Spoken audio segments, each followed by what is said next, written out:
तो हम real life applications में चल रहे हैं, हमने बहुत सारे सवाल और भी किए हैं। तो यहाँ मैं आपके लिए एक और एप्लीकेशन लाया हूँ। आमतौर पर हम दीवार पर चढ़ने के लिए हम सीढ़ी का इस्तेमाल करते हैं। आइए ज़रा इस एग्जाम्पल को देख लेते हैं, फिर देखते हैं कि ये कहाँ कहाँ हम यूज़ कर सकते हैं। तो अगर हमारे पास एक सीढ़ी है, मिसाल के तौर पर ये मेरे पास एक सीढ़ी है और इसकी जो लंबाई है दैट इज 16 यूनिट। अगर इसकी 16 यूनिट जो है वो आपकी लंबाई है, तो आमतौर पर हम सीढ़ी यूज करते हैं दीवार पर रखने के लिए ना, कि ये जी हमारे साथ यहाँ पे दीवार है और दीवार पे मैंने सीढ़ी रखी हुई है। तो यहाँ पे इस दीवार पे रखने के बाद आमतौर पर जब हम सीढ़ी रखते हैं तो ये चीज़ अहम होती है कि यहाँ एंगल कितनी बनी है। ये एंगल बहुत अहम रोल प्ले करती है। ये एंगल इसकी स्ट्रेंथ है कि जी ये कितनी मजबूत होगी और गिरने से महफूज होगी। तो से सपोज यहाँ पे जो हमने एंगल बनाई है दैट इज 54 डिग्री। और इसके अलावा जो दीवार है हमारी, इस दीवार की ऊंचाई का हमें कोई पता नहीं है और न ही हमें ये पता है कि ये सीढ़ी हमने दीवार से कितने फासले पर रखी हुई है एंगल बना के। तो यहाँ हमारा आमतौर पर यह मकसद होता है कि हम ये देखें कि जी ये हमारी जो सीढ़ी है जो 16 यूनिट है वो दीवार पर कितनी ऊंचाई तक पहुंच रही है। जी ऊंचाई है दीवार की, तो ये कितनी ऊंचाई तक पहुंच रही है। तो हमें एक तो ये मालूम करना है जी कि जी इस दीवार की ऊंचाई कितनी है, और दूसरा इसमें जो अहम चीज होती है वो ये देखना होता है कि ये सीढ़ी जो है हमने दीवार से कितनी दूर रखी हुई है, यानी इसका हमें ये बेस भी मालूम करना है। अगर ये एंगल हमें है गिवन, तो उसके सामने वाली साइड को हम कहते हैं परपेंडिकुलर और जो साथ वाली साइड है उसको हम कहते हैं बेस। जबकि इस एग्जांपल में हमारे पास जो सीढ़ी की जो लेंथ है दैट इज हाइपोटेन्यूज, तो हाइपोटेन्यूज हमें गिवन है। तो जी यहाँ पे इस सवाल में हमारा जो मकसद है क्या मालूम करना है, हमें मालूम करना है कि जी अगर हमें परपेंडिकुलर मालूम करना हो तो ये देखना है हमें कि हम इसमें कौन सा रेशो यूज करेंगे कि हमें परपेंडिकुलर मिल जाए और कौन सा रेशो यूज करेंगे कि हमें बेस मिल जाए। तो परपेंडिकुलर यूज करने के लिए हम क्या यूज करते हैं जी, हम यूज करते हैं साइन थीटा। तो यहाँ पे अगर मैं रेशो यूज करूं साइन 54 डिग्री, तो इसका रेशो बनेगा आपका परपेंडिकुलर डिवाइडेड बाय हाइपोटेन्यूज। तो यहाँ पे परपेंडिकुलर क्या है जी, हमारा परपेंडिकुलर में पी ही रख देता हूँ यहाँ पे, और हाइपोटेन्यूज हमारा 16।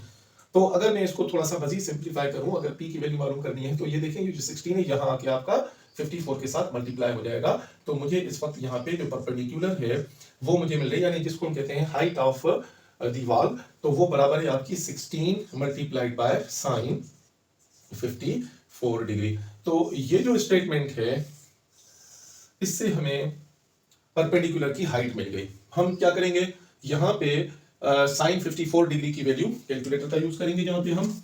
तो आइए देखते हैं हमें क्या मिलता है जी, कि यहाँ पे मैं लिख रहा हूँ g sine 54 degree, so that is equal to, तो मुझे इसका जवाब मिल रहा है 16 मल्टीप्लाइड बाय साइन 54 है जी 0.8009 का मतलब है 1।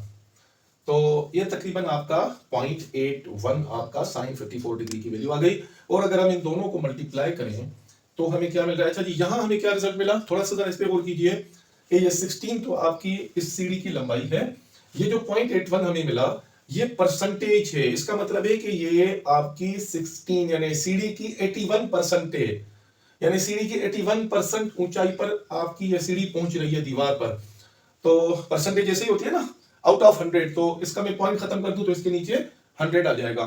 तो ये पॉइंट ये 81% है। इसको अगर हम मल्टीप्लाई करते हैं जी, ओके जी मैं इसको मल्टीप्लाई करता हूं,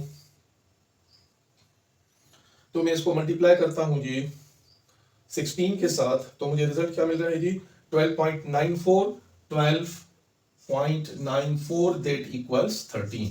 सो 13 यूनिट जो है इसकी ऊंचाई हो गई। तो यहां पे मुझे मिल गया 13 यूनिट मुझे ऊंचाई मिल गई। इसी तरह अगर मैं इसका बेस मालूम करना चाहूं तो इसका जो बेस होगा वो होगा आपका, बेस के लिए हम कौन सा रेशियो यूज करेंगे जी, क्योंकि हमें हाइपोटेन्यूज गिवन है तो हम बेस के लिए यूज करते हैं cos थीटा। तो cos एंगल कौन सी हमारे पास 54 डिग्री, तो cos 54 degree is equal to base over hypotenuse.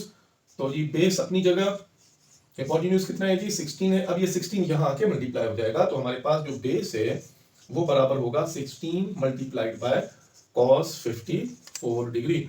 तो जी ये फिर दोबारा हमारे पास एक अहम स्टेटमेंट आ गई अब यहाँ पे ये देखना है कि हमें ये कितना परसेंट मिल रहा है, तो ये 16 मल्टीप्लाइड बाय, अब हम निकालेंगे cos 54 डिग्री, तो ये cos 54 डिग्री, तो ये आपका बन रहा है जी 0.587 का मतलब है 59। तो जी ये हमारे पास, अब देखें ये 16 मल्टीप्लाइड बाय 0.59 का मतलब है कि ये 59% है। Percent mean out of 100, point खत्म करूंगा नीचे 100 आएगा, तो ये 59% है आपकी सीडी का, यानी ये जो हिस्सा है ये इस सीडी का 59% है जो हमने दूर करके रखा है। अगर मैं इसको मल्टीप्लाई कर दूं तो मुझे जवाब क्या मिल रहा है जी, मुझे जवाब मिल रहा है multiplied by 16, so that equals 9.4। तो हमारे पास जवाब आ रहा है जी 9.4 यूनिट्स, तो हमें 9.4 यूनिट्स मिल रहे हैं जी। तो जी आइए जरा अब हम इसको थोड़ा सा एक और एंगल से देखते हैं कि जी ये जो हमने फिगर बनाई, हमने इसको सॉल्व कर लिया, हमने दीवार की ऊंचाई भी मालूम कर ली जहां तक हमारी सीढ़ी पहुंच रही है, और हमने ये भी मालूम कर लिया कि सीढ़ी हमने दीवार से कितनी दूरी तक रखी हुई है, तो ये हमने फासला भी मालूम कर लिया, दोनों मालूम कर लिया। आइए जी अभी सीखने की बात यह है यहाँ पे कि जी यहाँ पे मैं ये जो आपका हिपोटेन्यूज है वो मैं सेम बना रहा हूँ जी। तो हिपोटेन्यूज हमारा था 16, तो यहाँ पे मैं इसको 16 ही बना रहा हूँ, ये हमारा हो गया जी 16 यूनिट्स।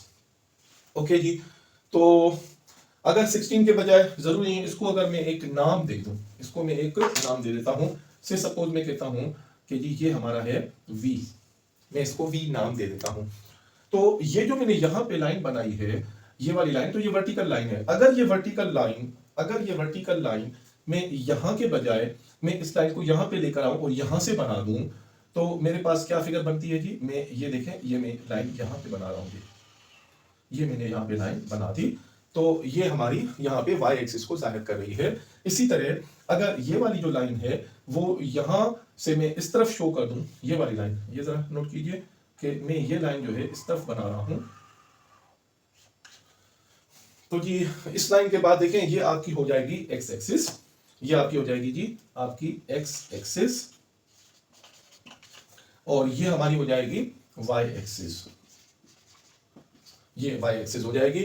और ये जो हमने यहाँ पे सीढ़ी की जो लंबाई बनाई थी वो है हमारी, इसको हम कहेंगे एज अ वेक्टर। तो यहाँ पे ये एज अ वेक्टर शो हो रहा है। अगर आप यहाँ पे जो एंगल ले रहे हैं, ये वाली एंगल, इस एंगल को अगर हम नाम दे दें से सपोज थीटा, इस एंगल को मैं नाम दे रहा हूं theta.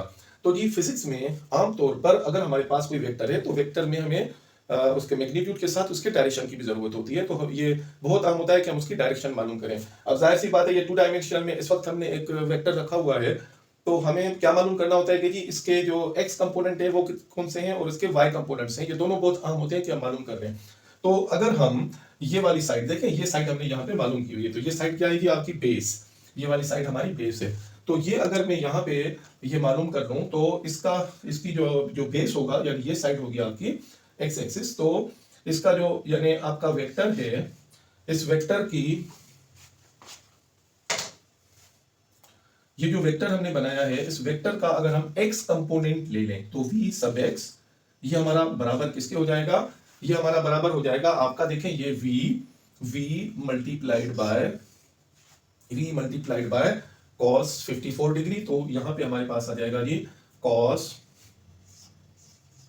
Theta v cos theta, तो इसका x कंपोनेंट आ गया v cos थीटा। इसी तरह अगर हम इसकी ये वाली साइड मालूम करना चाहें कि इसका जी y कंपोनेंट कितना है, तो y कंपोनेंट के लिए हमने क्या मालूम किया है जी, आइए जी y कंपोनेंट देख लेते हैं। तो वेक्टर का y कंपोनेंट आपका हम इस तरह जाहिर करते हैं, so that is equal to v, और इसके साथ आपका आ जाएगा जी साइन थीटा। तो ये इसका बहुत ज्यादा आपका इंजीनियरिंग में यूज होता है, प्लस इंजीनियरिंग के साथ साथ इसका आपका फिजिक्स में बहुत ज्यादा यूज है। आमतौर पर ये 3rd डायमेंशनल में होंगे तो हम इसकी फिर वो z एक्सिस भी मालूम कर लेंगे। यहाँ पे ये 2 डायमेंशनल फिगर है, तो हम 2 डायमेंशन में x कंपोनेंट और y कंपोनेंट हमने मालूम कर लिया। उम्मीद है आपको समझ आ गए होंगे। फिर मिलते हैं जी नेक्स्ट एग्जाम्पल के साथ, तो अपना ख्याल रखिएगा और हमारे इस चैनल को जरूर सब्सक्राइब कीजिए ताकि आपको हमारी हर आने वाली वीडियो वक्त पर मिलती रहे और आप इससे फायदा उठाएं, अपने दोस्तों के साथ शेयर करें ताकि वो भी इससे फायदा उठा सकें। फिर मिलते हैं जी नेक्स्ट किसी एग्जाम्पल के साथ, रियल लाइफ एग्जाम्पल के साथ। अपना ख्याल रखिएगा।